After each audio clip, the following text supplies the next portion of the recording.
1962 में जब भारत की सेना चीन से हार रही थी, तब प्रधानमंत्री जवाहरलाल नेहरू बाबा नीम करोली से मदद मांगने गए थे और उसके बाद बाबा ने एक ऐसी भविष्यवाणी की थी जिससे चीन भी हमें हरा नहीं पाया।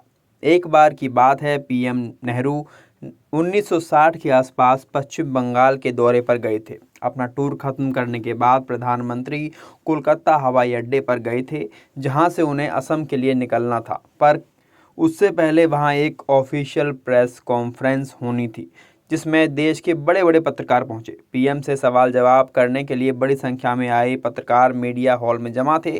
सवाल जवाब शुरू हुआ ही था कि तभी कुछ देर में कोलकाता हवाई अड्डे पर एक विमान उतरा, जिसे देख वहां मौजूद पत्रकारों में बातचीत शुरू हो गई और धीरे धीरे एक एक करके पत्रकार उस कमरे से बाहर निकलने लगे। कहते हैं कि एक समय ऐसा भी आया जब वो पूरा कक्ष पीएम को छोड़कर बाहर चला गया था। उस कक्ष में मौजूद सभी लोग पीएम को अकेला छोड़ बाहर चले गए थे।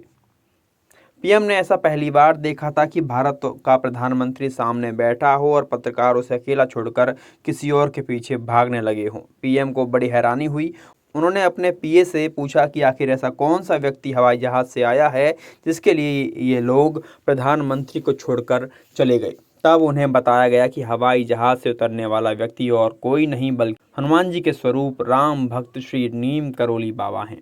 पीएम ने जब बाबा का पहली बार नाम सुना तो उनके बारे में और जानकारी हासिल की। उनके पीए ने बताया कि बाबा के पास 8 सिद्धियां और 9 निधियों की ताकत है। वो अगर चाहें तो मरे हुए व्यक्ति को भी जिंदा कर सकते हैं और उनसे कोई भी भक्त कुछ भी मांगता है तो वो उसकी इच्छा जरूर पूरी करते हैं, फिर चाहे उसकी मनोकामना कितनी ही मुश्किल और बड़ी क्यों ना हो। महाराज जी उसे सब कुछ दे देते हैं। पीए जैसे जैसे बाबा के बारे में बताता जा रहा था, पंडित जवाहरलाल नेहरू व्याकुल होकर उनकी सारी बातें सुनते जा रहे थे। ये सारी बातचीत सुनकर पंडित जवाहरलाल नेहरू बिल्कुल हैरान हो गए कि भाई नीम करोली बाबा के बारे में इतना बता रहे हैं, इनसे एक बार मुलाकात जरूर करनी चाहिए। परंतु प्रधानमंत्री के पास इतना समय कहाँ होता है इन चीज़ों के लिए।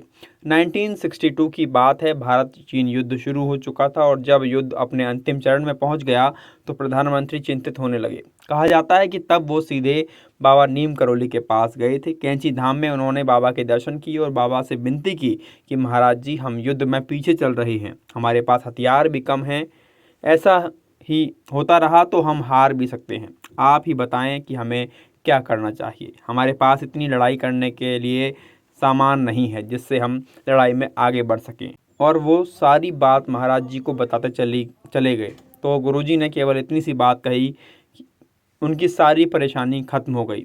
गुरुजी ने कहा कि आज रात 12 बजे सीज फायर हो जाएगा। सीज फायर का मतलब होता है युद्ध में विराम लग जाना, एक पक्ष के द्वारा युद्ध को ख़त्म कर दिया जाना। और जो बाबा ने कहा था, जो हमारे गुरुदेव ने कहा था, वो सारी बात सच हुई और रात 12 बजे चीन ने सीज फायर का ऐलान कर दिया और सारा का सारा युद्ध वहीं के वहीं समाप्त हो गया, सब कुछ खत्म हो गया। ये सोशल मीडिया पर चल रही कहानियों और वीडियो पर आधारित है। हम इसके सच होने की पुष्टि नहीं करते हैं।